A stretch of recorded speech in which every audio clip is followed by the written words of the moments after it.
मेरे YouTube channel में एक बार फिर स्वागत है। आज मैं स्पोर्ट्स से रिलेटेड आपकी जो है वीडियो लेके आया हूँ कबड्डी के स्टार प्लेयर उत्तराखंड की शान हर्षवर्धन रोड के साथ, जिनकी आज पूरी जो जर्नी रही है, जिस तरह से उन्होंने अपनी लाइफ में स्ट्रगल किया है अपने खेल को लेके, आज मैं उनकी जो है आपकी पूरी लाइफ उनकी कैसी रही है उसके बारे में मैं आज आपको जो है इस वीडियो में दिखाने जा रहा हूँ। आज मेरे साथ जो है हर्षवर्धन जो है इस वीडियो में जुड़ेंगे। वो अपनी पूरी जो कहानी है, जो उनके साथ जो पूरी जिंदगी में जो उनके साथ जो है बीती है, आज उसके बारे में आपको जो है हर्षवर्धन की जुबानी हम सुनेंगे इस वीडियो में। स्टार प्लेयर हमारे साथ जुड़ चुके हैं हर्षवर्धन जी। और हर्षवर्धन जी, एक बार फिर आप लोगों का सभी का मेरे YouTube चैनल पे जो है स्वागत है। और मैं आपकी जो है हर्षवर्धन रोड जी से आपकी मुलाकात कर रहा हूँ।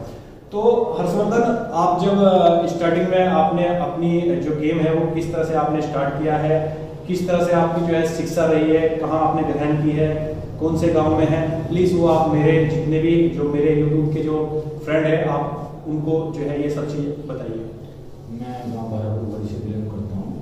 तो मैं शुरू में इंग्लिश मीडियम स्कूल में मेरे घर वाले मेरे को एडमिशन कराया वहाँ पढ़ने के लिए, बट पढ़ाई में कोई माइंड था ही नहीं। रोज़ स्कूल में जाना फिरना, टीचर भी ये कहते थे कि बेटा अभी जिंदगी में कुछ करेगा भी या नहीं। तो ऐसे शाम को सर्दियों के दिन थे, तब बड़े बड़े जो गांव में लोग हैं खेलते रहते थे कबड्डी। तो हम भी छोटे छोटे बच्चे आपस में ग्राउंड बनाते थे एक छोटा, लेकिन उनमें एक ये होता है ना कि उनमें सबसे अव्वल गुण होता है, ऐसा अपना था सबको लगता था कि भाई ये तोड़ फोड़ करने वाला अव्वल है। तो तब खेलते खेलते एक दिन जब गवर्नमेंट स्कूल में खेलते थे, तो वहाँ स्कूल की छुट्टी हुई तो हम 4 बजे खेलना शुरू कर देते थे। तो उस दिन वो जो PTI थे मनजीत सिंह राणा जी, तो वो रुके हुए थे बाद में।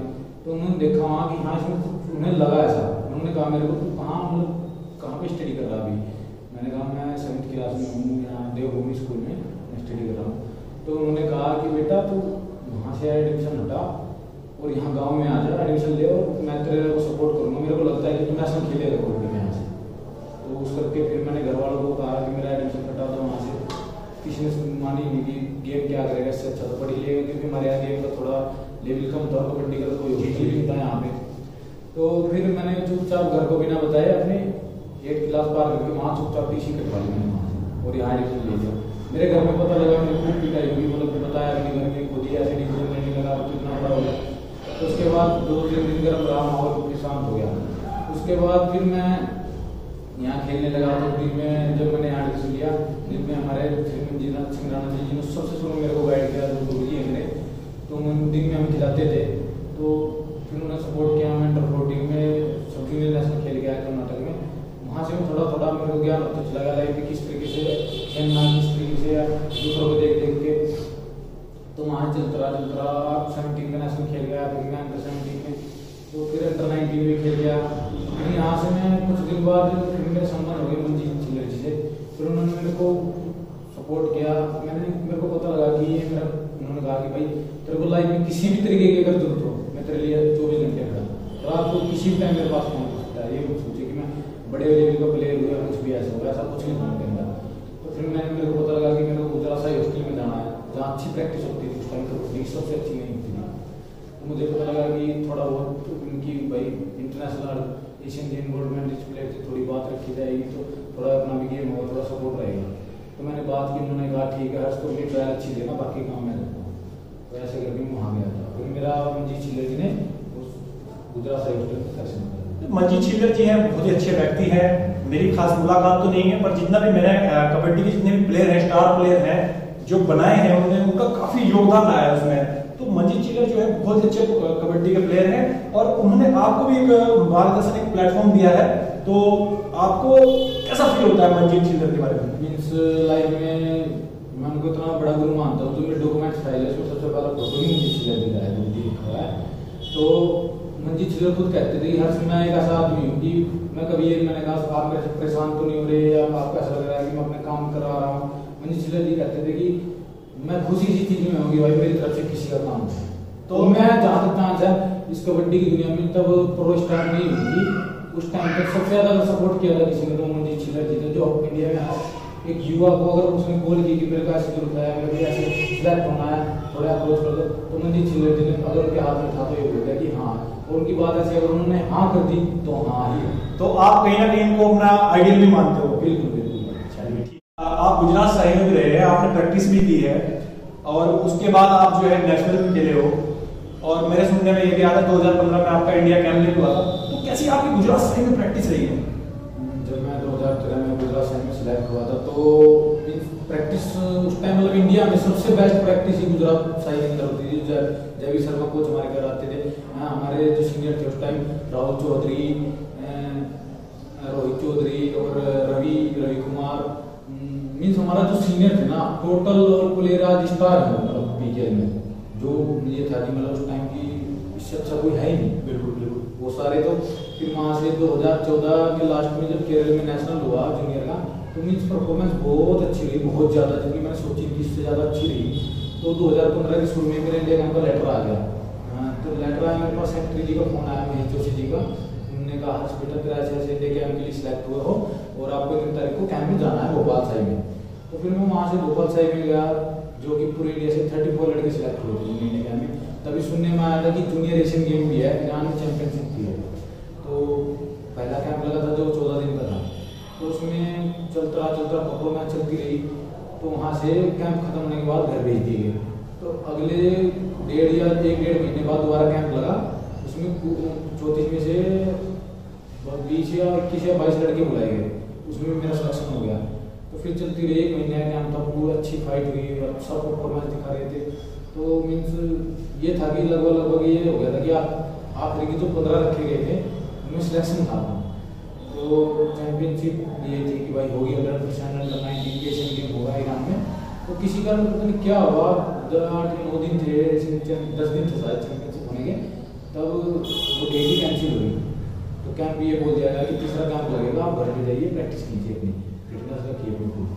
तो हम घर पे आगे प्रैक्टिस करते रहे पूरे साल, ये आगे डेट आएगी, पर पूरे साल डेट नहीं है। तो फिर उसके बाद मैंने जूनियर की साइड में तो देखना ही छोड़ दिया, फिर मैंने एक वेट बढ़ाया और सीनियर में आ गया कैटेगरी। तो आपने जिस तरह से ये पूरा अपना जो लाइफ का गुजरात साई के बाद मैंने आपको कई सारे ऐसे टूर्नामेंट्स में देखा है कि जिस टूर्नामेंट में जो बढ़िया प्लेयर हैं उनको आपने जो है एक तरह से पटकनी जो दी है, जिस तरह से आपने अपना एक होल्ड बना लिया था। मैं आपके ज्यादा टूर्नामेंट नहीं देखे, 2-4 टूर्नामेंट ही देखे, खासकर मैंने अपने गांव में भी एक टूर्नामेंट कराया था जिसका आपने फाइनल खेला था। तो जिसमें 2 स्टार ही प्लेयर थे, आप उत्तराखंड के, एक ओम कुमार जी है हमारे और एक आप हो, और इसके अलावा और भी युवा अभी जो है आ रहे हैं। तो जिस तरह से आप खेलते हो, आपकी जो टेक्निक है वो मुझे बहुत पसंद आती है। तो क्या राज है उस चीज का? देखो प्रैक्टिस सब करते हैं, एक टैलेंट होता है किसी में, एक अपना खुद का टैलेंट होता है। कई बार वही टैलेंट रुक जाता है, नहीं वही चीज निकल के आ जाती है। लाइफ में ऐसे भी प्लेयर हैं, हमसे भी ज्यादा प्रैक्टिस करते हैं लेकिन उनको कुछ नहीं मिल पाता। कई बार लक भी होना चाहिए अपने साथ।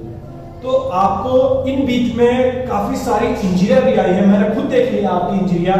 कभी आपका हाथ टूट गया है, कभी आपके पैर में भी फ्रैक्चर आया है और भी बहुत सारी इंजरी रही। तो जब प्लेयर के पास इंजरी आ जाती है, चाहे वो हमारे क्रिकेट से ले लीजिए सचिन तेंदुलकर, विराट कोहली, बहुत सारे ऐसे नाम हैं जिनको इंजरी आती है, उनको बहुत स्ट्रगल करना पड़ता है अपनी लाइफ में फिर आने के प्लेटफॉर्म पे। तो आपको कैसा लगा जिस तरह से आपकी इंजरी है? इस इंजरी के कारण मैं बहुत परेशान हूँ। मैं मीन्स जैसे 3-4 महीने अच्छी प्रैक्टिस करके बाहर आके फिटनेस आई, अच्छा गेम आया निकल के, तभी मेरा कुछ कंपटीशन आने वाला होता है। तो मेरे को आज तक 100% श्योर है कि मेरे को इंजरी होनी ही होनी है कंपटीशन के टाइम पे, और मैं इंजरी में ही कंपटीशन में खेलता हूँ। ये मेरे उधर से मतलब यही रहा है कि बचपन से हाँ इंजरी होती है। मेरे घर वाले भी कहते हैं कि तू चोट खा के लगता है 100%। इंजरी पहले मेरा हाथ टूट गया, उसके बाद मेरे इंडिया टीम के लिए सिलेक्ट हुआ, टूर्नामेंट खेलने लगा, अच्छी टूर्नामेंट रही। वहाँ पे सिद्धार्थ देसाई भी अपनी टीम में गए, इंडिया में राहुल चौधरी, दीपक हुड्डा, अजय ठाकुर, सब ये इंडिया से खेलते थे। तो मुझे उस टीम के पास सेमी खेलने का मौका मिला, मेरे लिए बहुत बड़ी बात थी। तो उस टाइम में मेरा शोल्डर क्रैक हो गया, फिर मेरी शोल्डर की सर्जरी हुई, जिसमें मैं 1.5-2 साल तक घर पे रेस्ट पे रहा। तो जैसे आप इंडिया की तरफ से भी खेले हो, जब आपका सिलेक्शन हुआ था प्रो कबड्डी लीग से पहले आप एक इंडिया में खेले हो, तो जिस टाइम आपका सिलेक्शन हुआ था मुझे बड़ी खुशी हुई थी कि एक बंदा जब मैं देखता था उसको खेलते हुए और उसका गेम मुझे अच्छा लगता था, तो मेरे माइंड में था कि ये कुछ ना कुछ तो करेगा, बड़ा करेगा कुछ ना कुछ नंबर। तो आपने जैसे आपका जब सिलेक्शन हुआ एयर इंडिया में, तो आपके साथ जो है बहुत अच्छे आपको प्लेयर ने देखने के लिए, उनसे क्या सीखने को मिला आपको? मीन्स यही था कि उस टाइम तो यंगस्टर थे बिल्कुल। तब मैं क्या हुआ, जब एयर इंडिया टीम से खेलने गया तो मैं एक्स्ट्रा में बैठा था, खेल कोई और रहा था। राइट कॉर्नर सूर्य जो हरियाणा स्टेट टीम से राइट कॉर्नर खेलते लेकिन कॉर्नर है, सभी देखते भी हैं उसको। तो बीपीसीएल के साथ मैच था, नितिन मदनी मींस बहुत अच्छी करता है भाई, बड़े लेवल का प्लेयर है, स्टार प्लेयर है इंडिया में, सीनियर रेसिंग टीम में गोल्ड मेडल भी है। तो तब मैं ऐसे ही करता था कि शायद मेरा मुश्किल होगा, कॉन्ट्रैक्ट नहीं होगा। तब मैंने अशोक सिंधे कोच हैं पुणे पलटन के, मैंने उनको बोला जो नितिन मदनी की बोनस नहीं रुक रही थी, तो मेरे को लग रहा था कि मैं डाई कर दूँगा, मेरी डाई पर प्रैक्टिस की है। तो मैंने कहा सर प्लीज एक चांस, तो मैंने कहा बेटा कुछ कर देगा, मैंने कहा सर प्लीज आप एक बार उतारो तो ग्राउंड के अंदर, वो तो मैं करके दिखाता हूँ।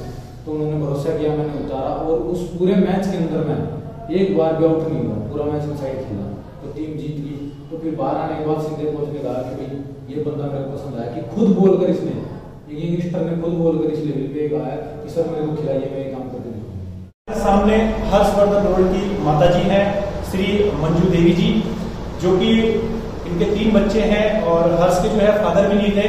तो इन्होंने जिस तरह से मेहनत की है इन बच्चों के साथ, आज इनके जो बच्चे हैं, तीनों बच्चे हैं, 2 बच्चे जो है कबड्डी खेलते हैं, एक बच्चा जो है विदेश में रहता है।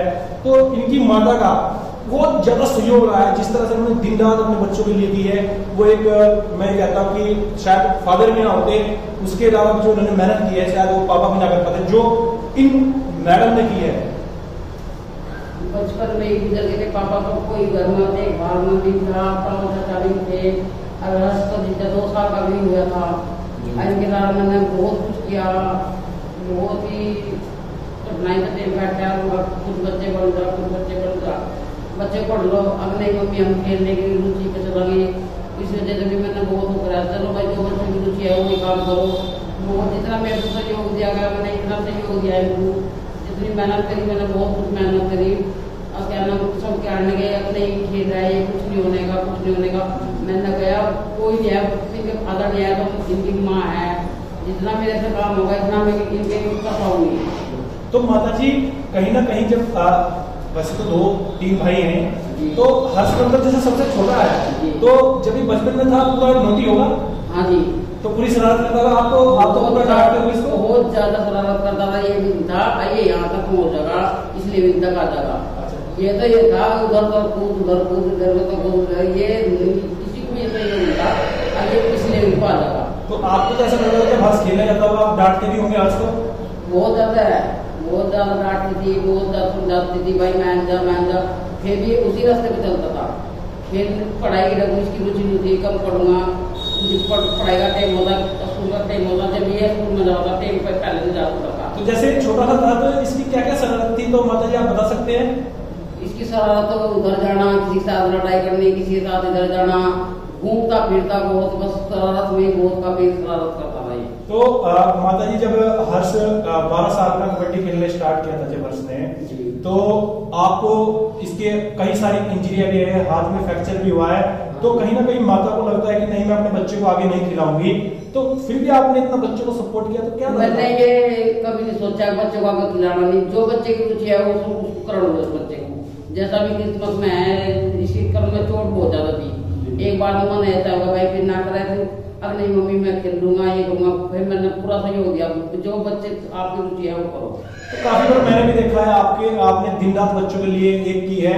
आप जब यहाँ से रुड़की भी कम से कम 10-12 किलोमीटर आपके गांव से पड़ता है, और आप जब हर्ष छोटा सा था तो आप इसको लेकर रुड़की जाते थे, और कहीं गेम भी थे, मैंने कहीं गेम में भी देखा है आपको, दूर दूर जो गेम हुए उसमें जब छोटा था ये गेम खेलते थे तो आप इसको अपने साथ लेके जाते थे। तो वो सबसे अच्छी मुझे सपोर्ट मिली, शायद एक जो फादर होते हैं इनके वो भी इतना सपोर्ट नहीं कर पाते, आप लोग उनसे भी ज्यादा सपोर्ट किया है। तो मुझे तो देखिए आप पे बिल्कुल बहुत ही एक प्राउड महसूस होता है कि मैं चाहता हूँ कि हर बच्चे को जो है आप जैसी माता मिले। मैंने बच्चे का मन नहीं तोड़ा, बच्चे का मन टूट जाता तो दिक्कत आ गया। बच्चे को हौसला देते रहे, सब ये कहते रहे ऐसा नहीं करना, ऐसा नहीं करना। मैंने कहा भाई जो बच्चा करेगा वो करेगा, जो जबरदस्ती से कुछ नहीं करेगा।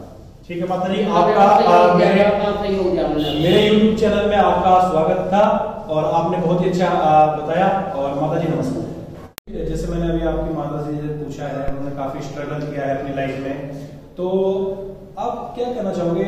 आपके फादर भी थे और मदर ने आपके लिए बहुत मेहनत की है, आपके बड़े भाई ने भी, और जैसे आप अपने मामा के यहाँ पे रहते हैं, मामा ने भी काफी आपको सपोर्ट किया, तो क्या कहना चाहोगे इनके बारे में?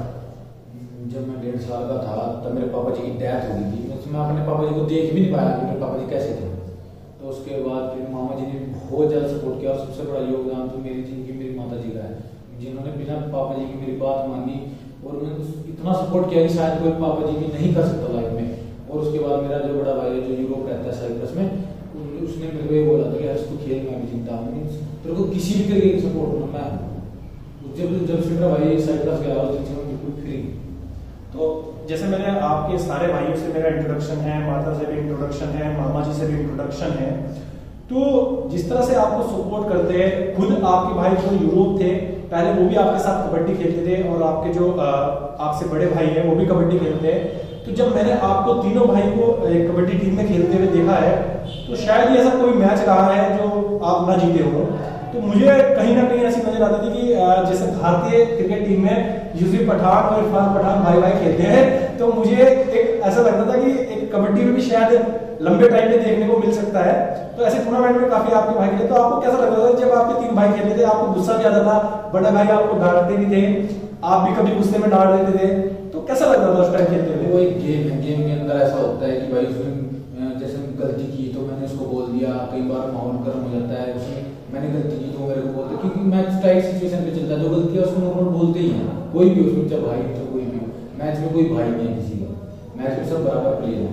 अब जो गलती करेगा तो नॉर्मल बात है, कहीं स्वभाव थोड़ा शांत होता है, जैसे भाई साहब है थोड़ा आराम से कहते हैं, लेकिन कहीं का स्वभाव थोड़ा गर्म होता है। इसमें कोई फर्क वाली बात नहीं कि जिसने गर्म तरीके से बोल दिया कि वो गलती हो, बस वो थोड़ा नेचर हो जाता है कि आराम से बोल दिया। अब मंजिल चिल्लर की थोड़ा टाइट होकर बोल देते हैं, वो सब सोचते हैं कि गुस्से वाले हैं, ऐसा कुछ नहीं है। अगर इस मंजिल चिल्लर की साइड से बताऊं तो सबसे बेस्ट प्लेयर ही मंजिल चिल्लर है। जो बोलना होता है तो मुंह पे बोल देते हैं, वो मतलब प्लेयर के जो है वो सामने ऐसे नहीं कि आगे कुछ है पीछे कुछ है, सबसे सच्चे इंसान है।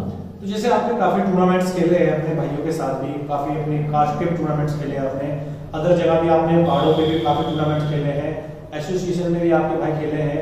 तो तीनों जब आप खेलते तो कभी आपको जैसे बाहर के जो होते हैं वो कहते हैं कि भाई तीन भाई खेल रहे हैं, कभी आपको किसी ने कहा नहीं कि ये जैसे जॉनसन ऑस्ट्रेलिया के टीम्स भाई हैं, जैसे इंडिया में यूसुफ पठान इरफान पठान है, तो आपको कभी लगा नहीं कि ऐसा कि हम जब खेलते हैं तो भाई भाई?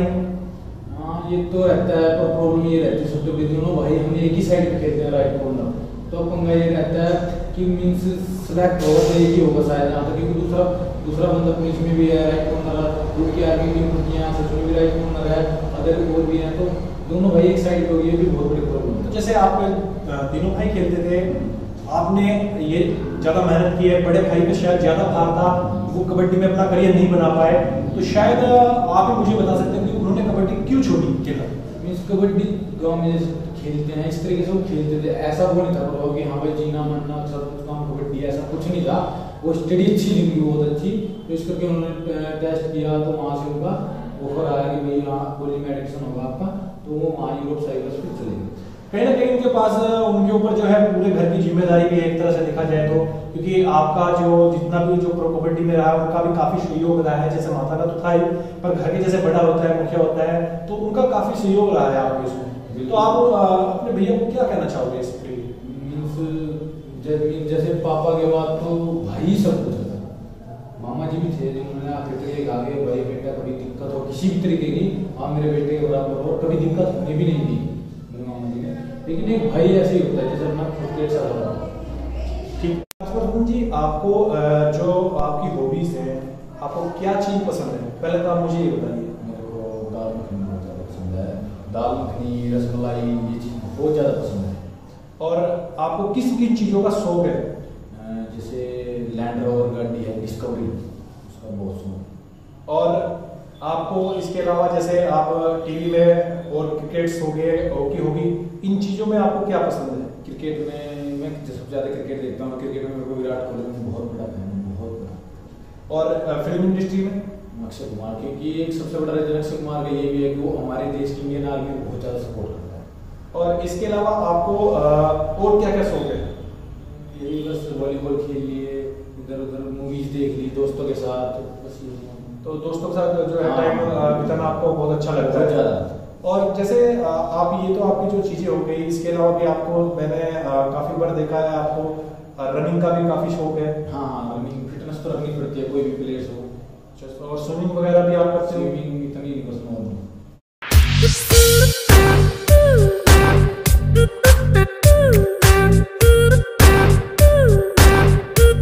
आपका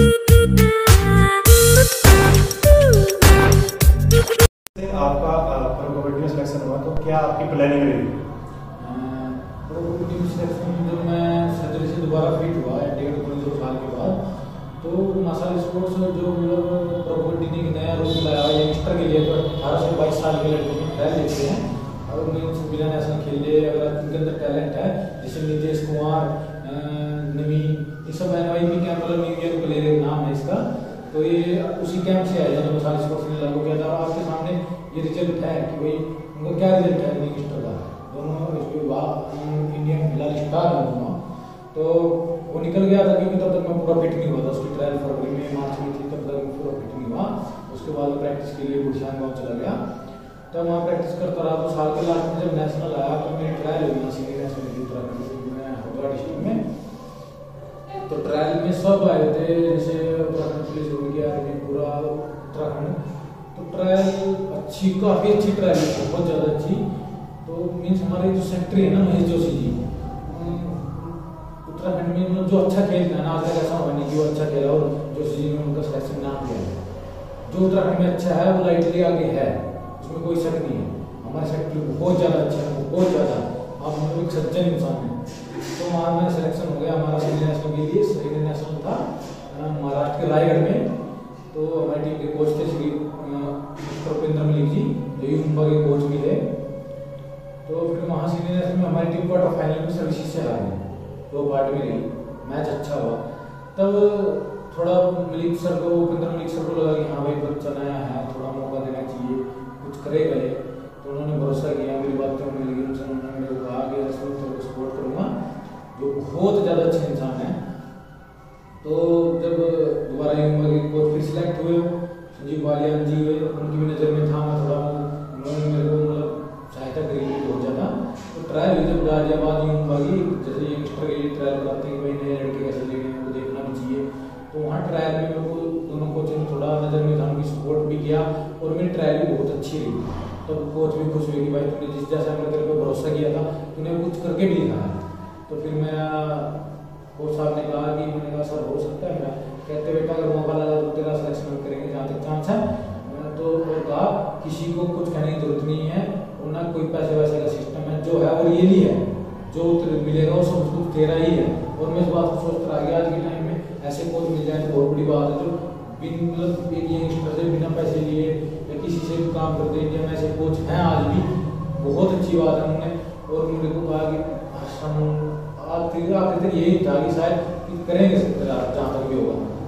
तो फिर वहाँ से मेरा सिलेक्शन हुआ, फिर कैंप में गए, दोनों कोच ने मेरे को सपोर्ट किया, संजीव बालियान जी ने, रुपेंद्र मलिक जी ने, चिंतराफर जी। उसके बाद 18 जुलाई जब हमारा जुलाई में मैच हुआ, फर्स्ट मैच में ही मैं स्टार्टिंग 12 में था, तो मेरे लिए बहुत खुशी की बात थी कि मैं पहली बार प्रो कबड्डी में आया हूँ और मेरे को फर्स्ट मैच में मौका मिला। ऐसा हुआ कि मैं मैच के अंदर भी आया 2 मिनट के लिए उस मैच में, क्योंकि मेरी साइड में संदीप नरवाल खेलते थे। संदीप नरवाल आपको पता ही है, वर्ल्ड के टॉप 5 में नाम आता है उनका। तो मेरा जो कॉम्पिटिशन था वो बहुत बड़ा था, लेकिन कोच को कहीं ना कहीं लगता था कि शायद लड़का करेगा, इसलिए सब्स्टिट्यूट में रखते थे मेरे को। तो आप पूरे सीजन, तो जैसे हर से ये तो आपकी चलिए आपकी पूरी जर्नी रही है, प्रो कबड्डी के बारे में आपने बताया है। और मैं यही कहना चाहूँगा, जैसे आपके क्षेत्र में अभी तक जो है उत्तराखंड की तरफ से 3 प्लेयर ही अभी शायद खेले, तीसरे प्लेयर आप हो, तो आप क्या कहना चाहोगे युवाओं को अपने क्षेत्र के, आपके क्षेत्र के आसपास, जैसे हिल एरिया है हमारा उत्तराखंड, तो यहाँ के युवाओं को कबड्डी में जिस तरह से देखा जाए तो ज़्यादातर नीचे के ही बच्चे खेलते हैं, शायद देहरादून, उत्तराखंड, उधम सिंह का 4-5 जिले हैं ज़्यादातर कबड्डी जो खेलते हैं। तो अब तो खैर जैसे प्रो कबड्डी आई है तो एक कबड्डी आगे से उठ गई है, जुनून हो गया है लोगों में, दोबारा से एक जुनून जागा है प्रो कबड्डी के लिए। तो आप युवाओं के लिए क्या कहना चाहोगे कि वो अपना करियर कैसे कबड्डी में बना सकते हैं? देखो मैं भी एक युवा ही हूँ और वो बात गाइड करनी चाहिए। जब गुवाहाटी में साउथ एशियन गेम थे तो अनुप कुमार जी जो हमारी इंडिया टीम के कैप्टन और वो शायद वर्ल्ड के सबसे अच्छे प्लेयर भी रहे हैं, उनसे जब ये क्वेश्चन पूछा गया तो उन्होंने इस चीज का एक रिप्लाई दिया था कि युवाओं के लिए एक संदेश है, अपना हार्ड वर्क कीजिए, इससे अच्छी कोई बात नहीं। चलिए हर्षवर्धन जी, आपसे जुड़कर आज बहुत अच्छा लगा और आपकी जो फैमिली है पूरा सपोर्ट करती है आपको। तो ये थे हमारे साथ हर्षवर्धन जी, जो कि हमारे साथ यूट्यूब चैनल पर जुड़े। तो नमस्कार, आगे मिलते हैं ऐसे ही और स्टार प्लेयर से आपको जल्दी कोई रूबरू कराएंगे।